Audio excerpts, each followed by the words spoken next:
our two new school deans, Mrs. Houston and Mrs. Page.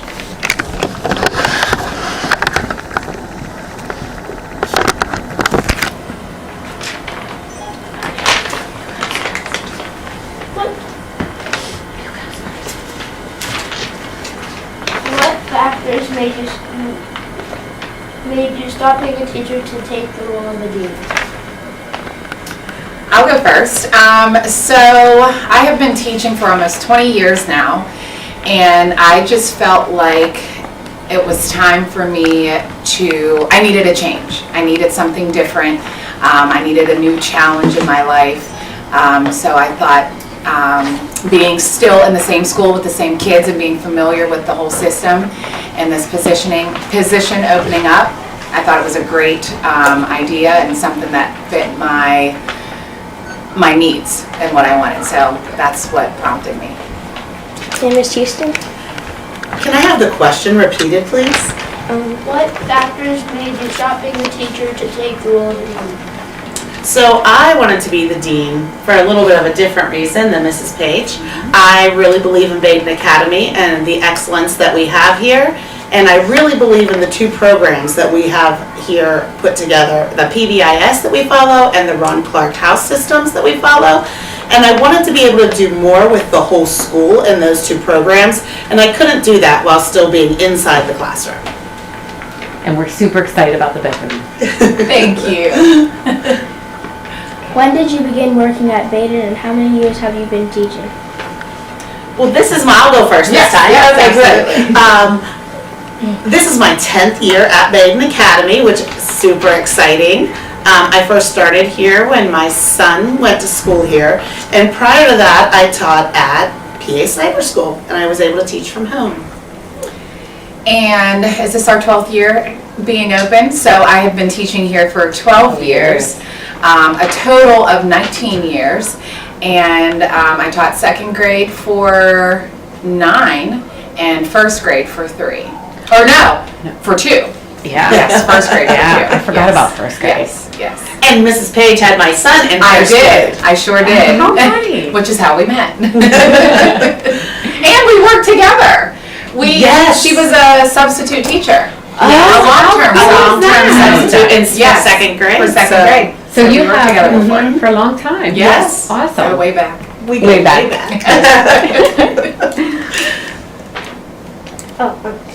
What was your favorite and least favorite part of being a teacher?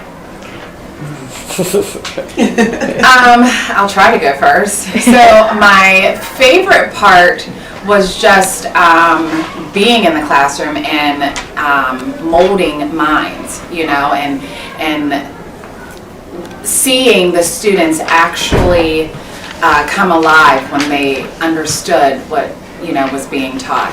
So I think that would be it's like their aha moment. So I think I would say that's my favorite part of teaching. The least is having to let go. So you're with these kids for such a long time, a whole year, and then you have to let them go on, to the next grade level. So I think that's probably my least favorite. Okay, my favorite thing about teaching math was being able to inspire students to like math.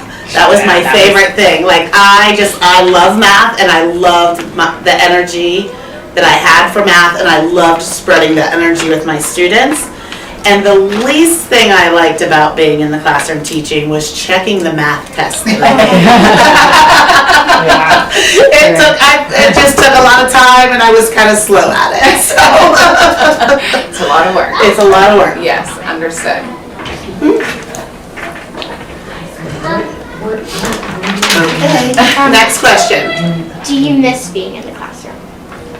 Your turn. So far, I haven't had a chance to miss being in the classroom because I've been super busy, and there still is not enough time in the day, so I haven't had a chance to miss it yet, but I'm sure I will.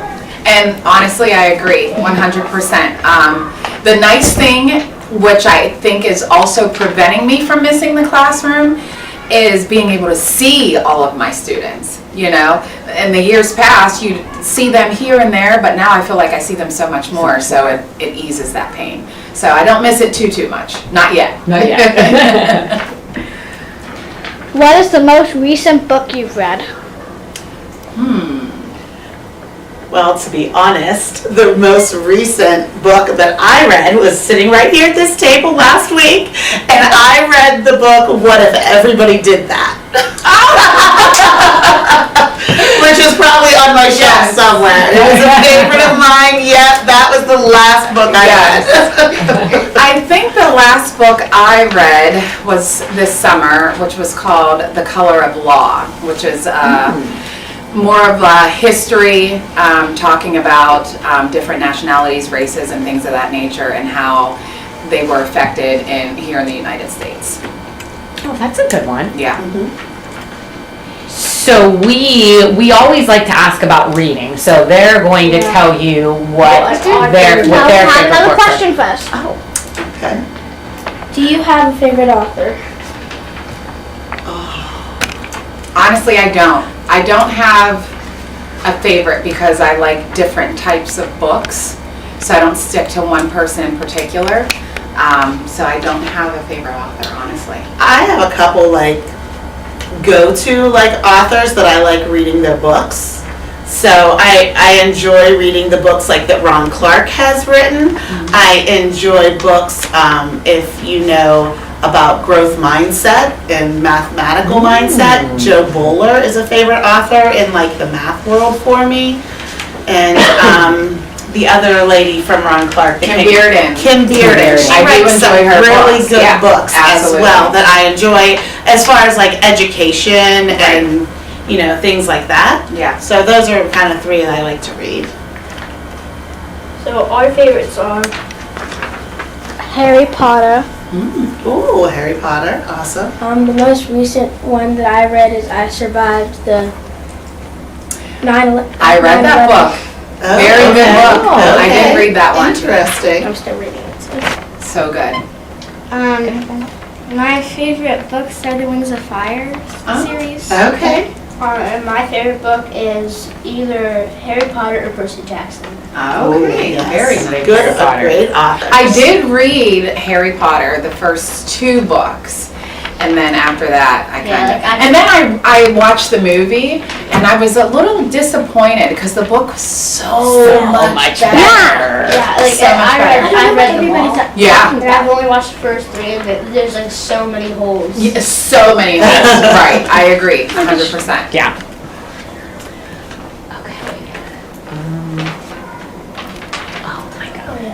What if you could do any moment at school, elementary through high school over again? What would it be?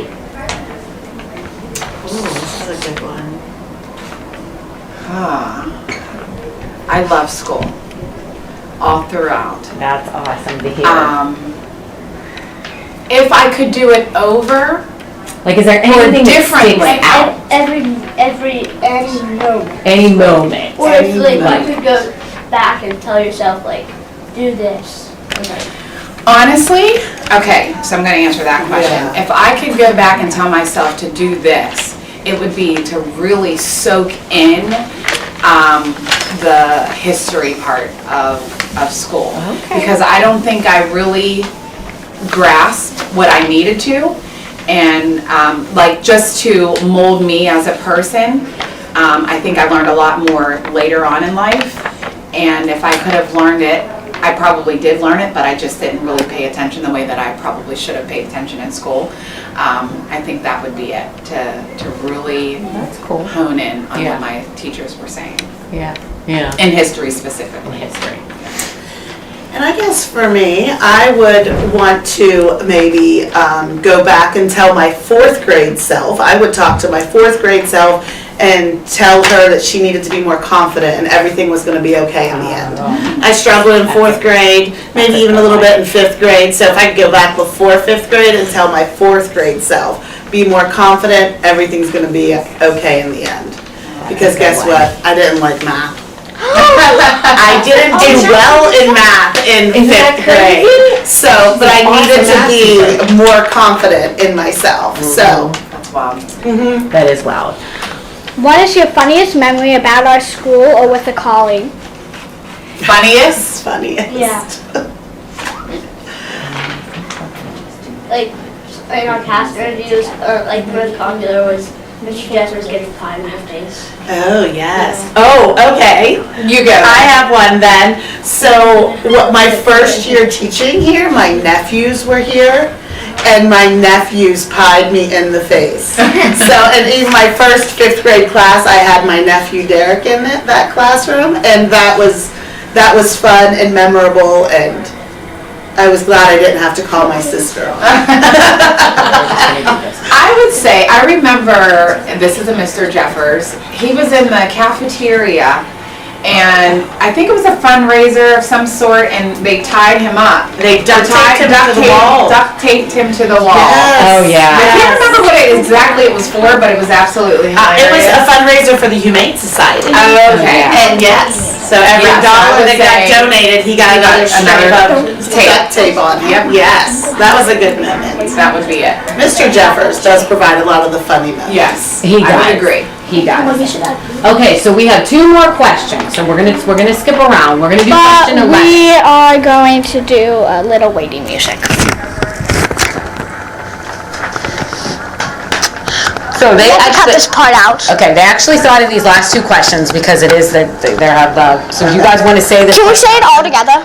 Number 11. Everyone is me. So we're doing it all together. Can we have bloopers at the end of the session? Okay. Okay, Micah, just go ahead and say it. So question 11. How can students and teachers work together to make our school a better place? How can teachers and students work together to make our school a better place? Yeah. Well, I mean, PBIS, if we take PBIS seriously, we're definitely going to make this school a better place. With the students doing their part, you know, with listening and following the rules that we have posted everywhere, that's their part of it, and then they get rewarded. And then the teachers as well, working with the students and making sure that they're doing their part, as well as us as teachers are doing our part. Collectively, I think we'll see major improvements here. I agree. Just everybody doing their part, every person making sure they're following the rules. Those posters are posted everywhere for a reason. Yes. If we could encourage each other to read those all the time, and not only that, but to compliment each other. Compliments are huge. You see a friend doing a great job, tell them. You see a teacher doing a great job, tell her. Yeah. Or him. Or him. You know what I mean? Compliments go so far. Positive words. And more speaking, positive words. just speaking. Yes. We love hearing hello. The students Yes. walking by speaking to us first. Yes. And we say I say good morning probably to over 100 kids a day. Yep. Like in the morning when they're coming in from the buses, I try to say good morning to every single person. Yep. And I think that probably only 10 to 20% say hello back. I agree. Yeah, that's something we're working Or good morning. I usually do. Yeah. And they kind of just ignore me and keep walking. Yep. Hey, I'm right here. Right. You can Right. see me. I'm pretty loud. And a simple hello or good morning can Yes, make yes. somebody's day. Or a smile. I mean, even a smile. Yeah. A smile if you don't feel like I'll take saying it. hello and, you know, Absolutely. somebody doesn't like to talk.